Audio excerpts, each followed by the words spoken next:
Muy buenos días, bienvenidos a Marca, ¿cómo les va? Las 10:05. Quizás en esta audiencia, en este tipo de audiencia, sorprenda el encabezado que vamos a hacer. Capaz que no. Pero tenemos ganas de insistir en que hay un alivio, vaya si lo hay, no es igual a euforia. Ya lo escribimos el domingo a la noche o a la madrugada del lunes.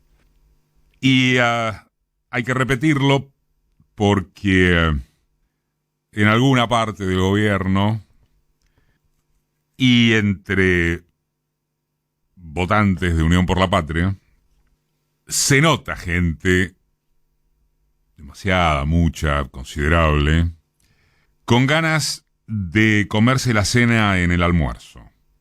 En público no lo demuestran, pero lo percibido, la proyección, son así, o se le parecen, y es comprensible. ¿Cómo no va a ser comprensible? Las victorias de Sergio Massa y Axel Kicillof fueron de igual valor decisivo, junto con la recuperación en el norte del país e incluso en zonas impensadas, zonas, ciudades, distritos, de la franja agropecuaria, lo cual, si no está en el podio de los sorpresivos, se le arrima. Podía esperarse tranquilamente la defección de los cambiamitas. La candidata era la que era. De ningún modo había entre ellos mismos una convivencia afectuosa, sino una mera tolerancia. En fin. Pero no podía esperarse tranquilamente que el ahora ex loco de la motosierra sumara apenas unos 600.000 votos respecto de las primarias, ni que el candidato oficialista agregara cerca de 3 millones, ni que el gobernador aplastara a sus divididos contrincantes. Y a todo eso se adosó que el espectáculo brindado por la oposición a lo largo de toda la semana y desde el mismo domingo a la noche es... ¿Cuál es la palabra? Alucinante. La entrevista brindada por Javier Milei a un medio televisivo el jueves de noche pareció la coronación de una serie de contradicciones y dislates que se acumularon sin cesar. La, de vuelta signos de interrogación, increíble actitud de Patricia Bullrich y su compañero de fórmula, quienes sin consulta orgánica alguna resolvieron manifestar su apoyo a Milei tras el único expediente de un encuentro con el patrón o con las carpetas del patrón, inauguró la disolución formal de Juntos por el Cambio, si es que no se consideran como tal.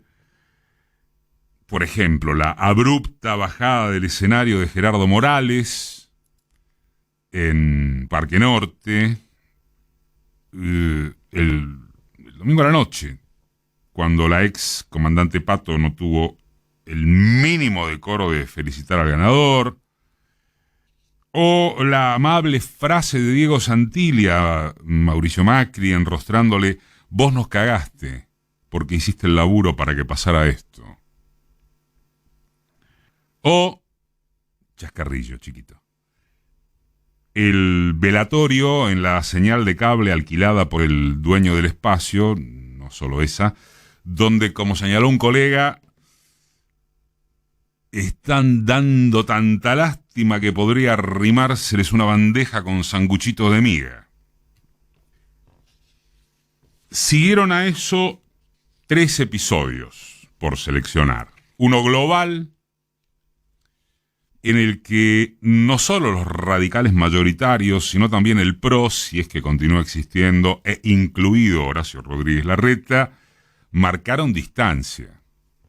En algunos casos, con un rechazo explícito a Milei, que solo permite inferir el respaldo a Massa. Sin ir más lejos, Martín Lustó. O el propio Morales, del que cabe recordar ya en la Convención Radical de Gualeguaychú, marzo del 2015, había apoyado una alianza con Massa.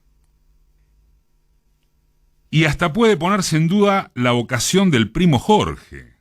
Dijo que resolverá lo personal institucionalmente acerca de Juntos por el Cambio, con el pequeño problema de no saber si a qué institucionalidad se refiere. La fuerza, como admitió el dueño Mauricio, ya no es la que él creó. El chiste de Rudy y Daniel Paz, ayer por la mañana, lo explica mucho mejor, atendiendo a lo que habían sido las declaraciones de la esfumada Lilia Lemoyne. Macri es el padre de la derrota, pero no quiere reconocer la paternidad. Ni la paternidad, ni el pánico judicial que tiene.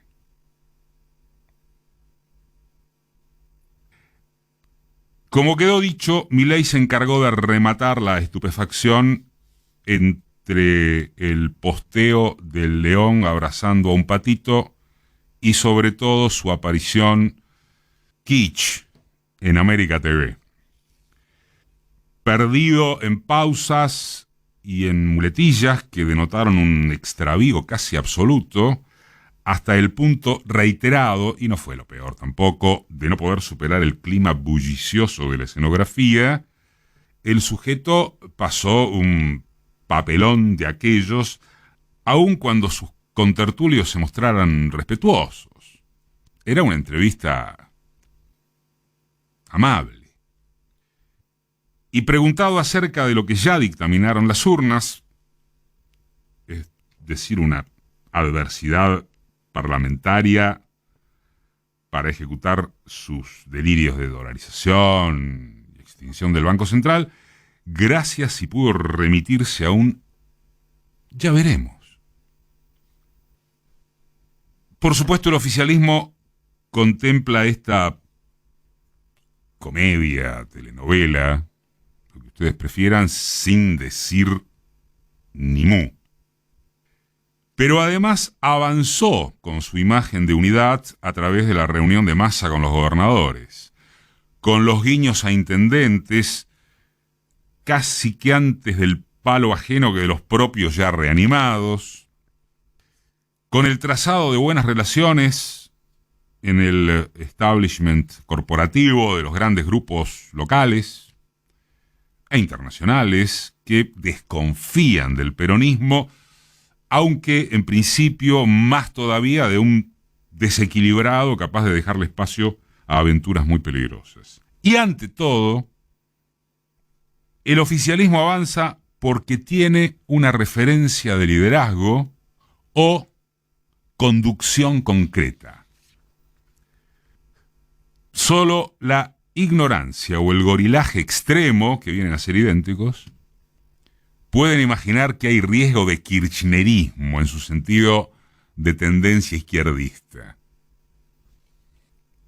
La síntesis redundaría en eso de hacer comprensible, muy comprensible, que el gobierno o parte del gobierno o tanto simpatizante, votante de Unión por la Patria se sientan ganadores. Cuidado. También repetimos. Los datos que habilitan a aliviarse tienen enfrentamiento objetivo contra sí mismos.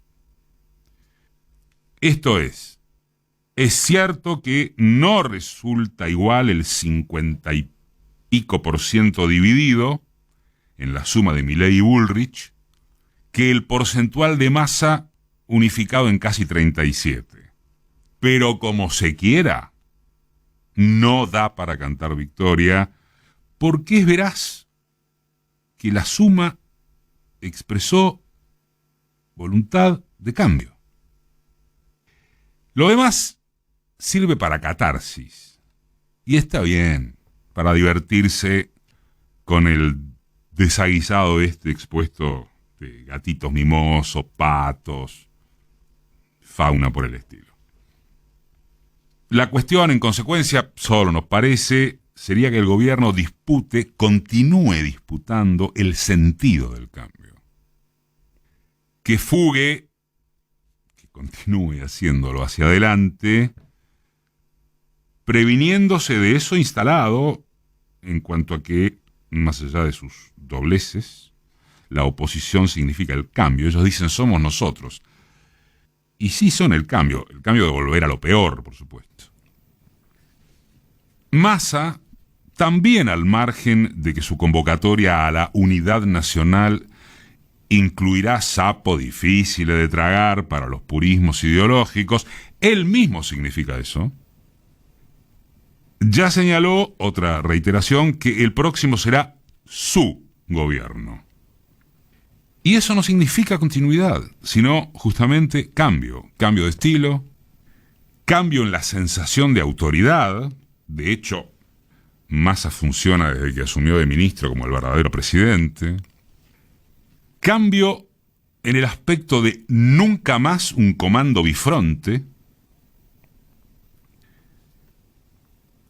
Cambio en cuanto a que la base social de peronismo y progresismo, si es que pretende diferenciárselos, tiene y tendrá un enemigo al acecho contra el cual no se puede insistir en tonterías de egos, de internas ridículas o inconducentes, de falta de esfuerzos para consensuar diferencias, de aspiraciones de confrontar desde el mero relato. Como escribió Jorge Alemán, a quien tantas veces nos gusta citar, el peronismo está constituido desde sus inicios por paradojas. Es lo que le otorga una permanencia histórica muy difícil de explicar conceptualmente, tal vez. Si días atrás muchos se interrogaban por su final, y uno agrega, legítimamente se interrogaba, ahora la música peronista vuelve a estar marcando el ritmo del país, especialmente en el conurbano bonaerense, donde la figura de Kicillof se va proyectando hacia un futuro crucial. En esta coyuntura, al peronismo, le toca encarnar un principio de normalidad democrática frente al neofascismo, que independientemente de quién sea Massa y de sus lógicos méritos en sostener la parada, interpela al resto del arco político. No valen estas ambivalencias en una situación tan grave y urgente. Así que vale reiterar que es un bálsamo potente, muy potente, esta parte significativa de la sociedad argentina que el domingo pasado se mostró dispuesta a frenar un paso antes del abismo. Es para estar contentos, pero es un principio de buena noticia. No la noticia concluyente, porque lo primero que se ratificó en las urnas es el carácter impredecible de esta misma sociedad.